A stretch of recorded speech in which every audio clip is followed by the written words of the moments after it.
just to add my welcome to you all to this webinar for the next 45, 50 minutes, however long we have.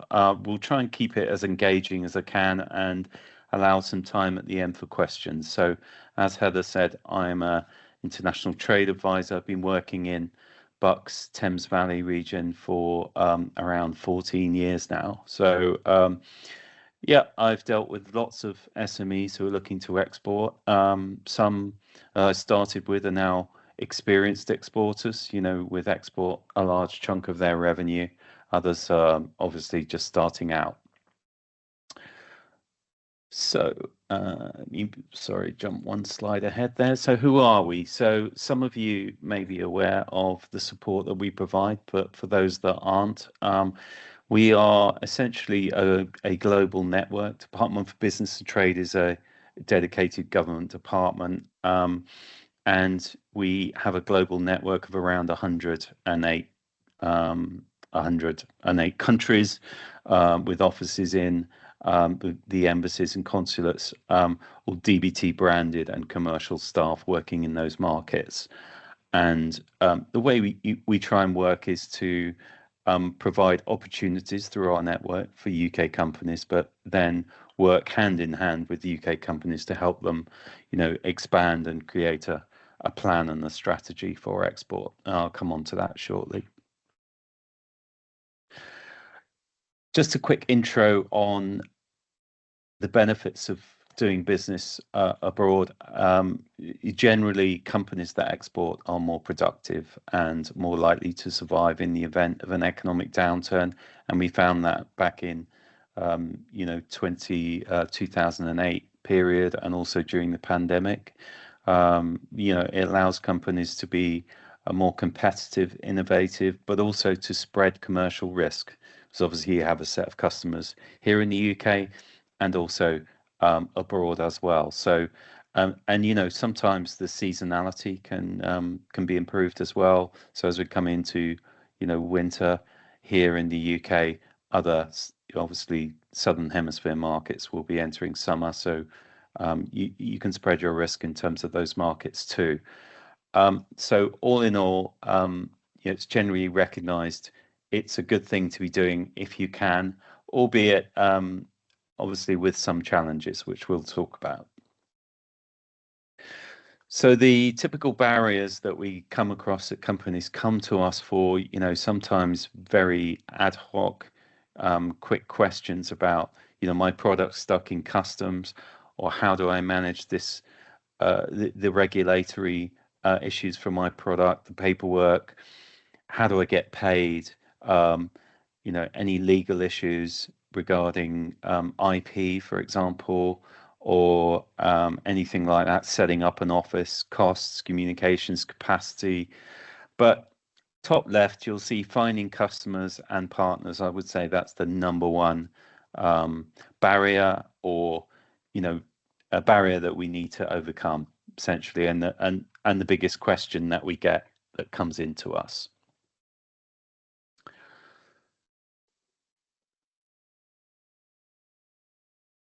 So what do we do? Well, so the first thing is we provide one-to-one advice through our international trade advisors like myself. There's a network of around 55, 60 of us across southern England, working across different sectors. So we have sector and market experts. So if when we do a follow-up, if you would like to, it may not be me directly that you speak to, but I can connect you with someone who would be the best person to talk to. So our international trade advisors offer free and impartial advice to companies. We also offer market intel and data that supports market selection. I'll come on to that a little bit later, to look at research for specific companies, specific products and services. I mentioned export opportunities. So what happens is through our global network is our clients would come, our colleagues would come to us with a specific opportunity. So for example, gentlemen on with tea, We actually recently had an export inquiry for tea, which came from Asia Pacific. We're able to then match that with UK companies with that capability and reply. In that case, we actually managed to connect a company that was ready to export in around 48 hours. So that's a key part of what we do, connecting companies to opportunities. We also have, I'll have to put a pardon and say sorry straight away that we have a lot of acronyms, as you can imagine. So you'll see UKEA, which stands for UK Export Academy. That is a free portal, which I'll tell you about a bit later, which helps companies with upskilling on export. We can also talk to you about different entry options for export, whether it's licensing, distribution, import, joint ventures, direct selling. We take companies to market where we can, where there's funding, for us to do that. We look at, export, so trade missions, trade shows, meet the buyers, all that kind of stuff. And lastly, we also offer digital reviews, website reviews, and comms reviews. So there's quite a lot within there. I'll unpack this a little bit in the next slides.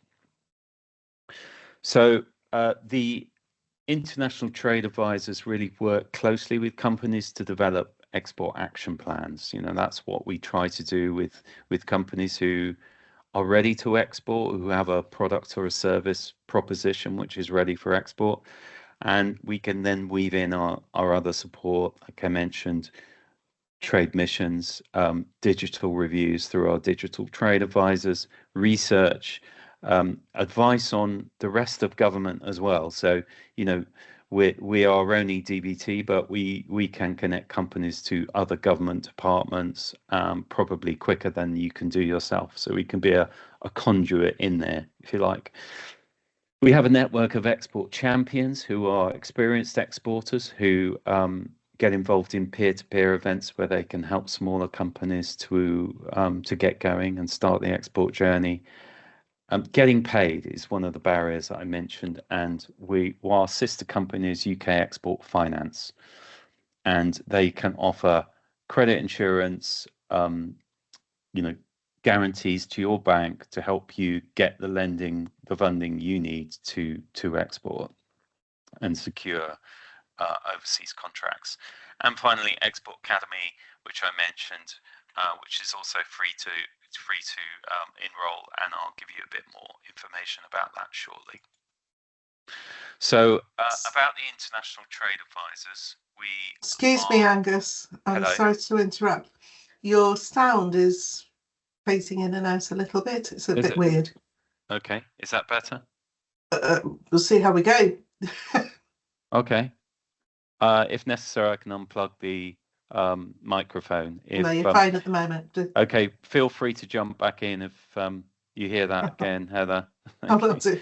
It must be a technical issue, but let's hope it doesn't. It resolves itself.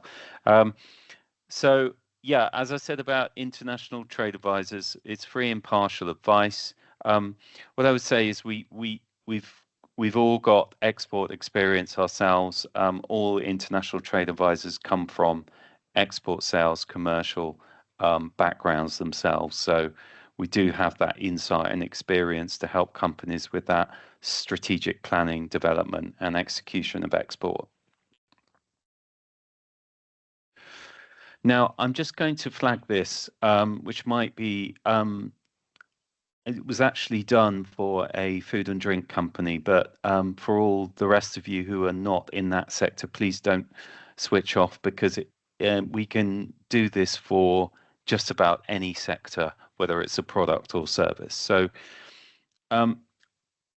before you start trying to export, really, step one is, apart from trying to work out which products you're going to export, is where you're going to export them. That's critically important. I'll tell you why. Because, we've worked with companies in the past who maybe before they come to us have been,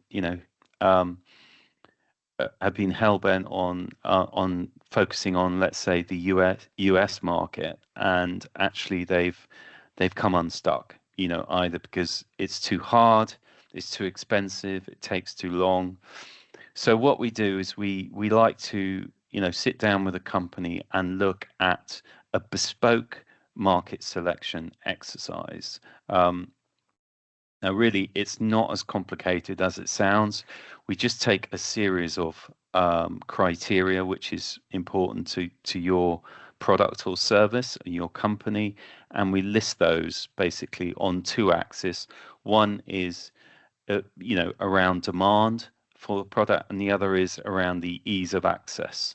So some examples would be, demand would be the size of the market, the retail landscape, the distribution landscape, all those kinds of things, consumer demand. And then ease might be, as you can see along the bottom, labeling, regulation, English spoken, IPR protection, is it British friendly, that kind of thing. We did one of these exercises recently for a food brand who are called Boundless Snacks. You may have come across them. They are listed in UK multiples. And we, when we ran this for them, this is what it produced effectively. So you can see there that the easiest countries to, which probably wouldn't surprise you. So you've got Ireland, Switzerland, Netherlands, Singapore, Belgium, those kind of markets. But that then has to be considered against the demand as well. So you can see that from this, I believe, if I remember rightly, we selected 3 markets to look at initially: Ireland, Switzerland, and Australia, just to spread that around. You'll see on, if you go left, there are countries like Italy, Spain. I suspect that was more related to getting products in through customs, being compliant with labeling and regulations and things like that, which made that less of an easy start for the company. So what we talk about sometimes is starter markets. So, where can we look to start with? It doesn't mean that we won't look at UAE, China, USA, Canada, and those markets later, but sometimes they're not the best places to start. So we can run this for you if you're interested, and at the end of this presentation you will have my contact details, and very happy to connect with you afterwards to discuss this service and any other. So just an illustration of how we can support. The other thing is that the government website, which for DBT, which is www.great.gov.uk, is a great resource center. And if you follow the links, you will find, and again, I can send these to you, the slides will be coming out, that there are market reports and sector reports that you can download free of charge from that portal as well. I mentioned the UK Export Academy, and this is a free training program delivered through portal, free to register. And there are a whole series of courses. You can go right through the sort of graduate program of foundation through to master classes, or you can just dip in and out as you wish. They are 99% of them are recorded as well. So once you're registered on the portal, you can receive the training modules, the recorded sessions afterwards to follow up. And what I would say is keep your eye as well once you're registered on month-by-month programs.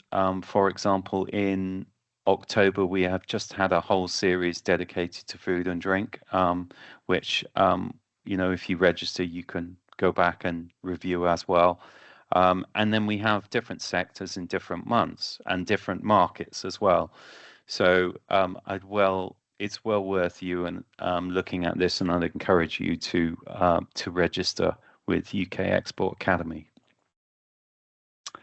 I mentioned UK Export Finance. You may have even heard their, if you listen to certain radio stations, I think LBC and others, you may have heard their advertisements on commercial radio and TV too.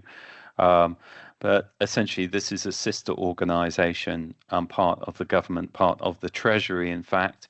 And this is a department dedicated to helping ensure that where a UK company has a potential export deal, order, or contract, it does not fall over due to lack of finance. And they will work with, they can look at the whole spectrum of support, right from supporting a buyer who is looking, to buy UK goods, but perhaps needs to manage the risk of that. For exporters as well, managing the risk of a specific market, let's say a market slightly more risky and the bank are a little bit reluctant to support. It can also support exporting credit insurance, export working capital. So there's a whole gambit of different support services available under UK Export Finance. Just a note of, well, not caution, but just advice. They will probably advise you to work with your bank. So you probably need to talk to your bank first and advise them that you may be talking to UK Export Finance, just because certainly the top 4 or 5 banks work very closely with UKEF. So provided you're with one of those main banks, I'm sure that those facilities would be available to you. And that is sort of drawing things to a close on the presentation from me, but I did want to make you aware of my contact details. They are there on the slide. Also, the general support link for DBT under the great.gov.uk portal.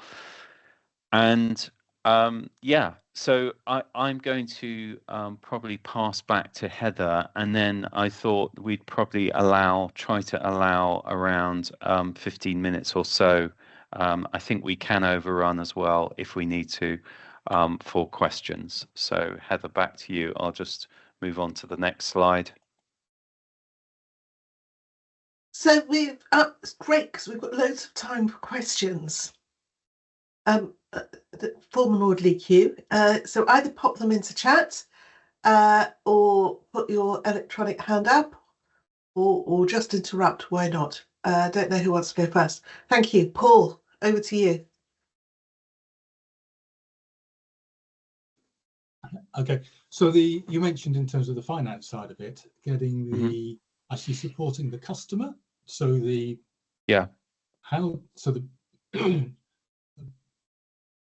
excuse me, how does that work? Yeah, okay.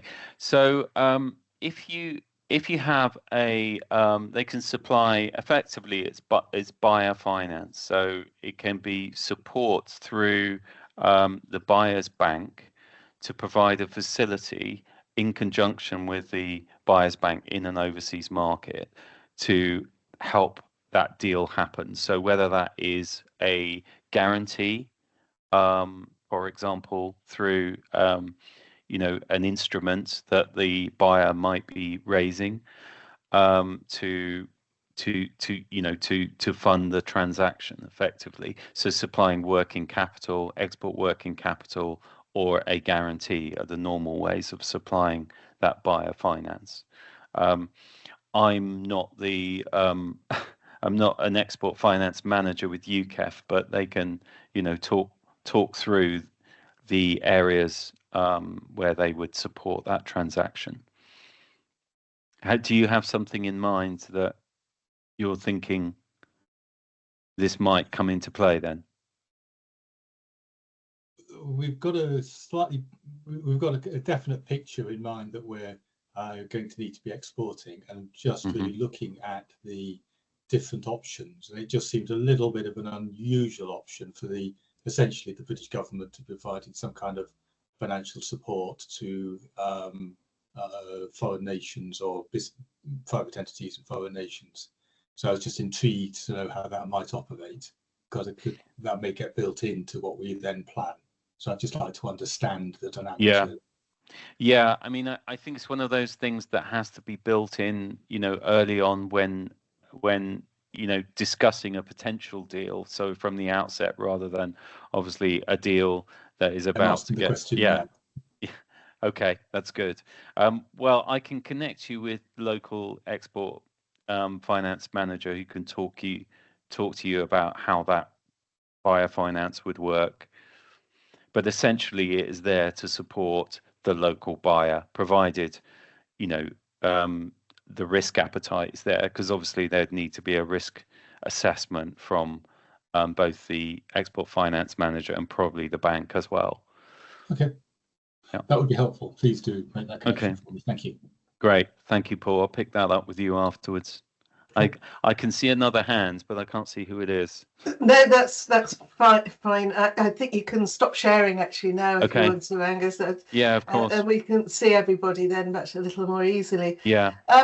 Giles, you've got your hand up. Just before you ask the question, I wonder, Angus, if at some stage you could just put your contact details into chat, and then everybody's got them, and that might be useful. Sorry, sure. Giles, over to you. Yeah, mine's very specific and perhaps could be taken up offline. But I have a customer who is they're a gifting company, and some of their customers are in the States, and they've asked me to make arrangement to make sure that my products are safe to be imported into the States.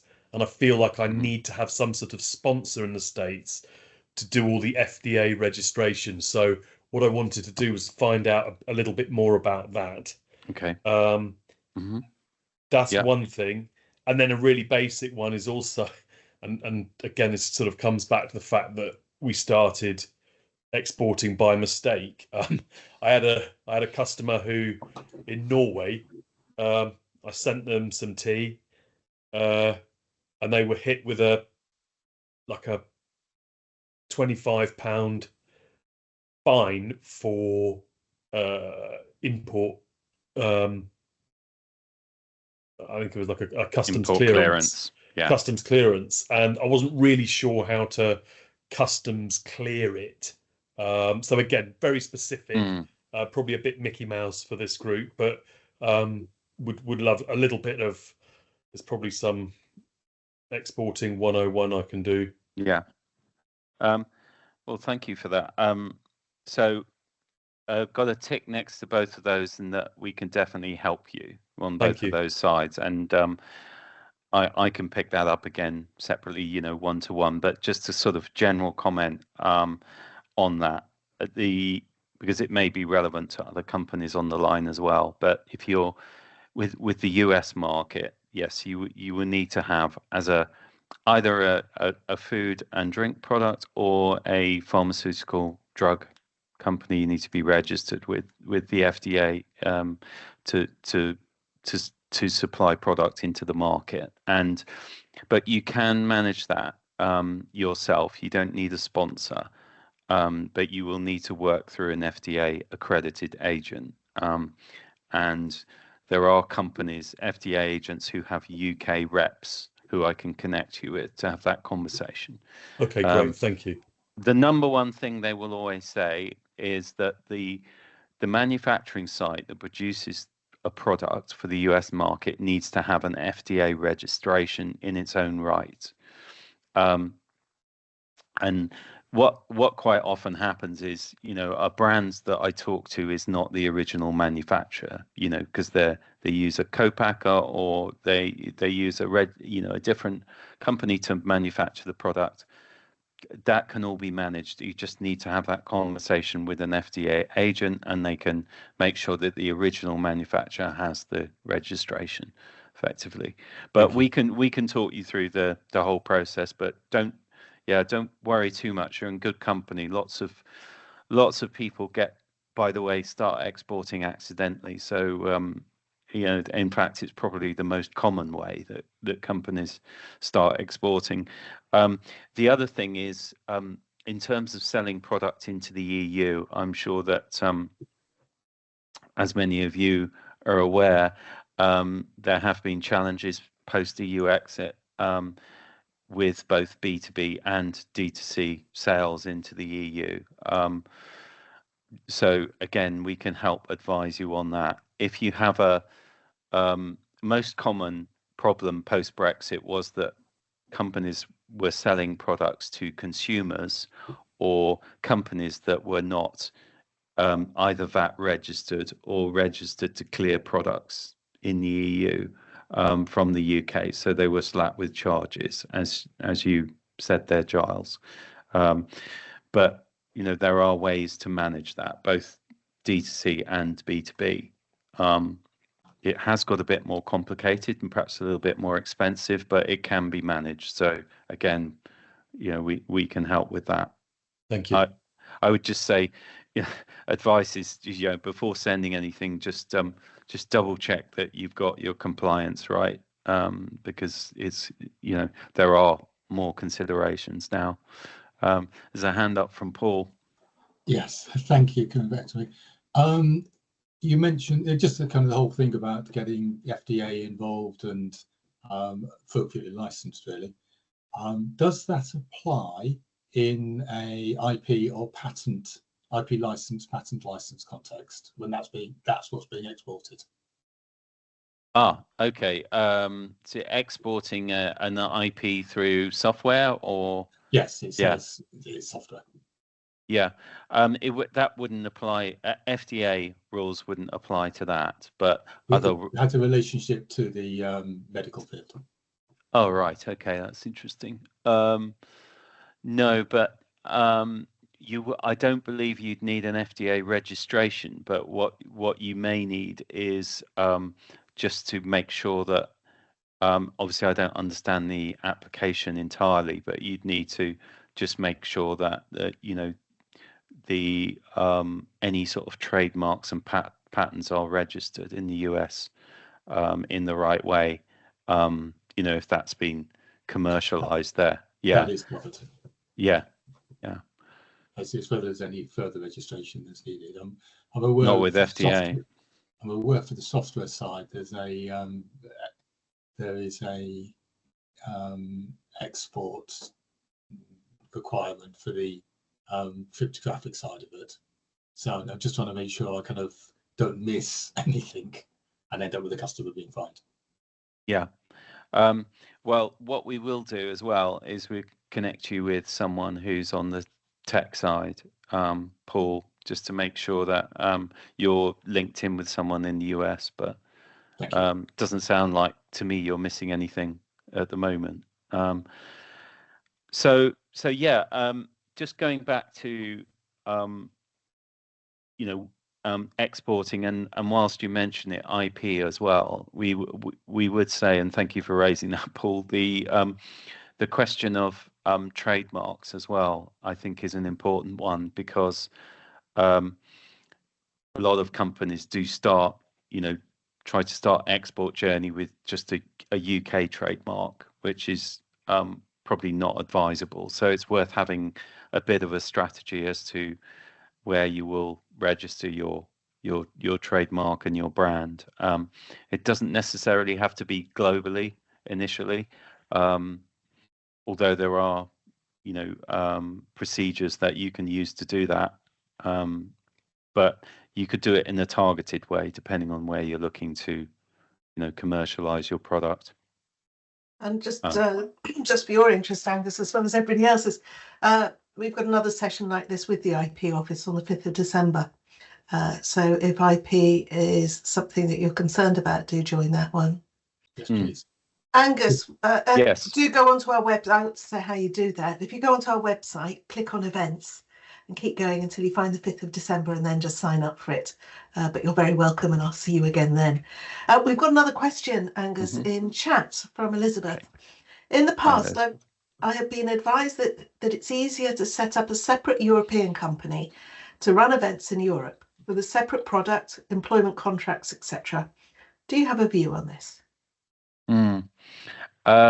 Well, I work mostly with products, so I haven't worked with events companies or where we've got a separate team that do that. But Elizabeth, it sounds like it would be much easier to have a VAT registered entity within the EU to do that function. Yes, because especially when you're employing people and running events. Otherwise, I can imagine it would be quite difficult. And the other thing is, following EU exit, companies have sometimes unwittingly found themselves in what we call triangulation, where they've got they're trying to use a third entity or office to bill on behalf of the UK, and then you can end up with a bit of a tax situation, a tax problem, and there are people within DBT, our local teams, who can help advise on that. But yes, I would say in that example, I think that would be the best approach. Thank you. Thanks very much. With other companies who are exporting physical products into the EU, I think it's not necessary in most cases to have a registered entity in the EU, but you can, if you're selling to consumer, you can use systems where you can register for VAT as a UK company in the EU, which will help that process, and just ensure that your products are compliant. So the labeling situation has changed post Brexit. As a third country, we need to ensure we have a legal EU address on packaging and things like that. But again, we can help to walk you through that. Thank you, Angus. Have we got any other questions? I'm aware that I cantered through the slides at quite a pace, which hopefully it wasn't too fast, and they will be available afterwards. But and there are so many. Yeah, go on. I was just going to say, I always find it intriguing, and we get asked about where do I start with exporting. So I'm just going to ask this on behalf of others if they're not going to ask it. I always find it an intriguing one. Where's the friendliest country, the easiest one to make a start? What would you advise, Angus, on that one? The friendliest, the cuddliest. Well, not necessarily the cuddliest, but what I mean. The easiest one to deal with, perhaps with the less bureaucracy. Perhaps that's the. Yeah.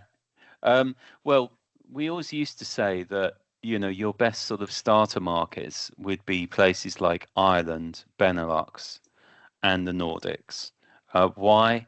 Well, because I would say this conversation was probably had. We're talking pre-Brexit here probably, but we were saying, well, they're close to the UK. They're quite like-minded in terms of their consumers. The distances and logistics are quite easy, and also they have good respect for IP and they pay fairly well, etc. And also, if you look at somewhere like the Nordics, they have a propensity to pay for premium products and services, and they pay for innovation. This is something we've seen when we're doing shows in that kind of Benelux and Benelux and Nordics, is that they will pay for the right products. So I would say all of those, depending on what kind of product or service you have. But I would say the world's changed a lot, since pandemic, since Brexit.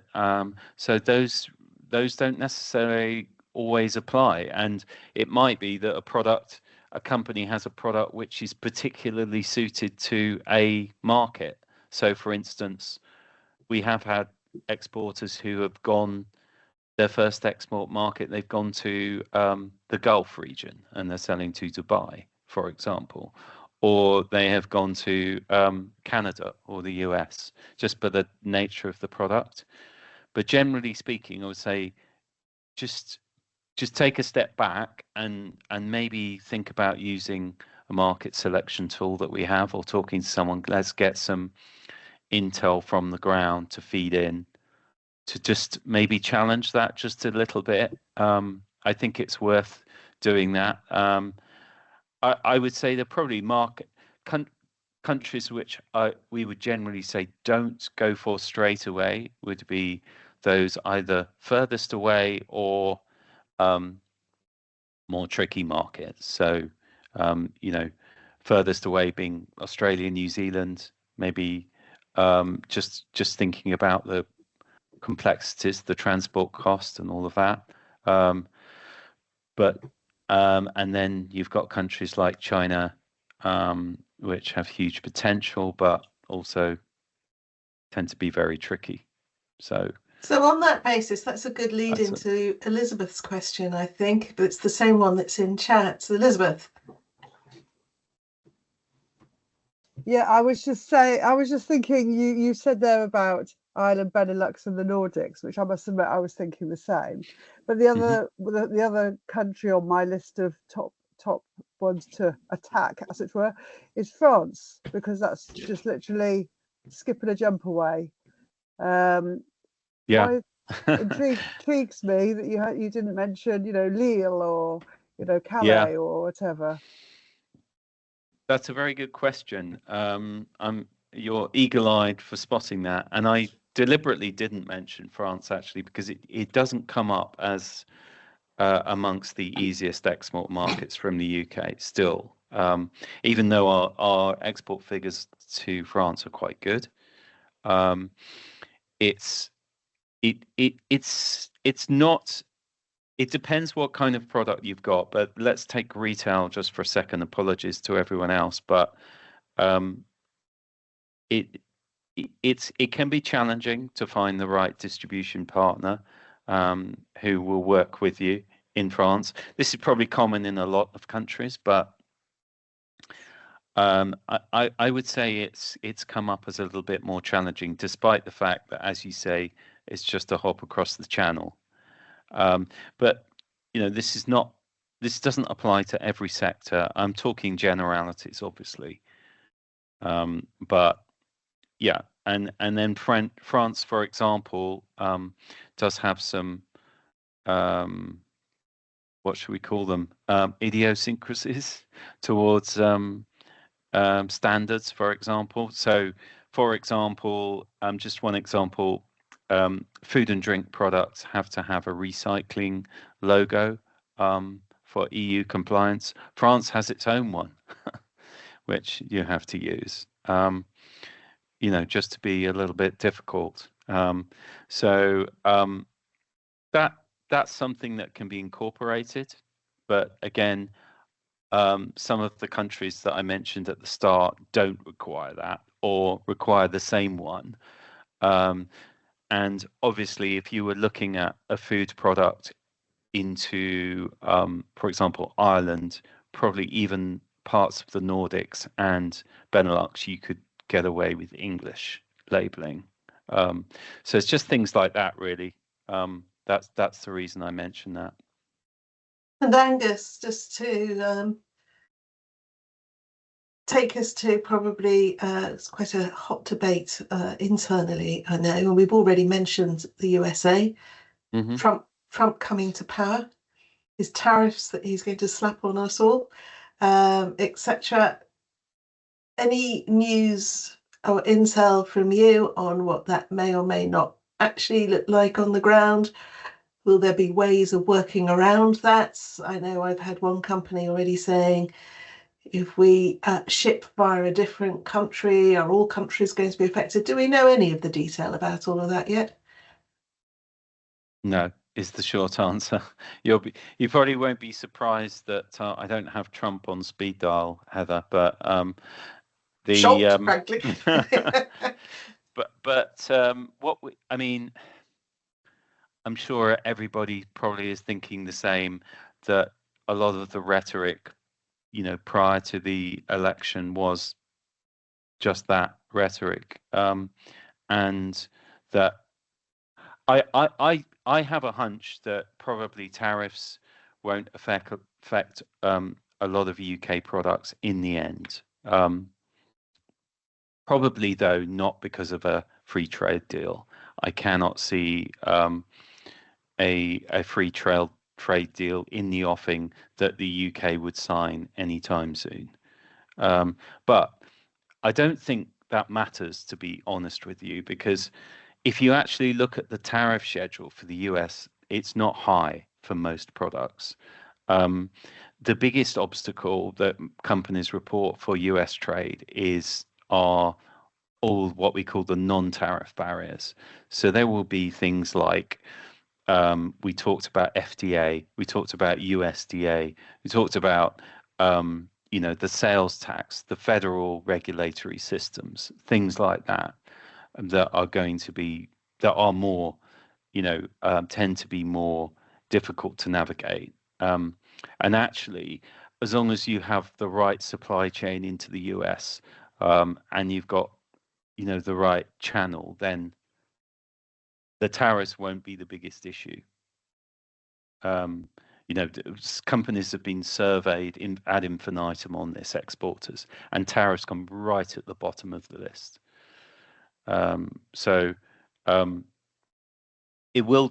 will be some products, though, that do get slapped with tariffs, and there will be products that maybe compete with Chinese products, for example. I mean, it'll be interesting to see how the China-US relationship evolves. But Absolutely.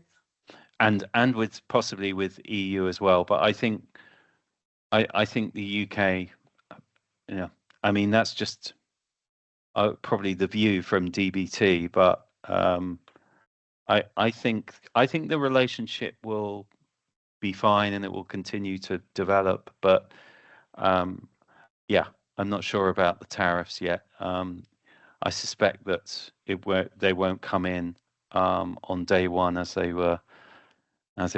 was reported. Well, fingers crossed, I think. Come back to shoot me on that, maybe. Well, we'll have another power hour, shall we? Perhaps 1st of February or something, and we can find that one out. Any other questions from anybody?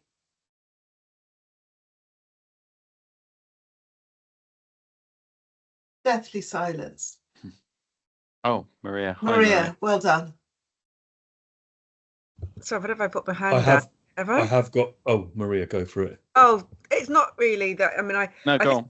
I think maybe a one-to-one would be useful with me. Sure. I mean, I've been listening to the conversations, like, oh, I haven't thought of that. Oh my God, do I need that? Is that relevant for me? I'm not selling any food or drink, so I'm doing a product which is sculpture. So I don't know. I'm like, oh, I hadn't thought about some of the stuff that you're mentioning. I don't know if it's going to be relevant to me. Might not be. Yeah, may not be. Because if it's an original, I do the sculpting myself, so there is potential buyers in America, for example. They seem to be quite interested. What do I need to be thinking about? I mean, you talk about always labeling, and I'm thinking, oh, I hadn't thought that is that not going to be relevant for me, is it? It's probably not. Most of what we were discussing, actually, Maria, probably isn't relevant. Because a lot of the things that we discuss, such as labeling and certification, would be if products are entering into retail, retail for consumers, which, yours, well, we need to have that discussion. But I suspect that if it's high-end products that you're selling made by you, they'll be sold to individuals. So and galleries, maybe spaces, exhibitions, private collectors. Yeah. and so forth. So yeah. No, you might have a few other considerations, but not probably not those. So yeah, let's deal with that in a one-to-one. Interesting. Yeah. Yeah. So I'll contact you. I'll screenshot your details. Yeah, and I'll I have just put your email address in chat, actually. So Maria, if you scroll up, I think it's already in there. I wasn't. I'm not good at multitasking, so I wasn't. I didn't do that when I preempted that one. I preempted that I definitely think I need your support, because a lot of these things I'm new into markets, so I don't want to have any pitfalls. And I hadn't considered what I should have done, like customs and things that crop up.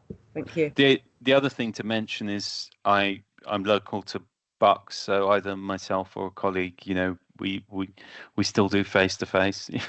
We like face-to-face. It's good to that'd be fabulous. That's really helpful. Get a feel for what it is that you do. Giles, sorry. Yes, it was just a general one around sort of random request for tenders. So literally this morning I had an email from Emirates flight catering procurement executive, and part of me's thinking, oh wow, what an exciting opportunity, and part of me's thinking this is a massive scam.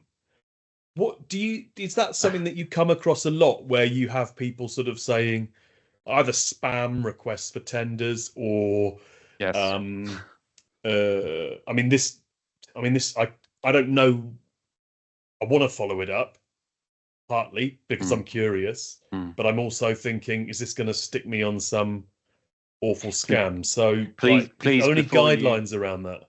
Well, first thing is, before hit reply, please send it to me first. So we unfortunately, we're getting a lot of scams at the moment out of Emirates, UAE, EKFC, those companies. And also from France, strangely, don't know why, people pretending to be buyers on behalf of companies, retailers. So please send it to us, because we've got a bit of a bank of these, and we'll be able to probably tell you quite quickly if it's a scam. But whilst you mention it, it may well be a channel that is open to you. Flight catering, supplying not just Emirates or Etihad, but other airlines as well. And we could look at that for sure. We do have links into those companies, but please send it on to me first. Yeah, no, sure. Well, fine. Thank you. So I'm going to draw everything to a close, since it's almost the witching hour of 2:00 and our time is up. I would like to say a huge thank you to Angus for joining us today and answering some of those questions. As you can see, I've put some links into chat for you. The IP Power Hour is in there if you want to book onto that. Angus's contact details and a card displaying our own contact details. You can click on that. Do give us a call at any time, and we can be in touch. So thank you very much for joining us. Do follow through with any other questions. If you're anything like me, which is after this session, you'll think, why on earth didn't I ask that? You can make contact with either one of us. But lovely to see you all today, and thank you for sparing us the time. Thanks for joining, everyone, and happy to connect in any way we can.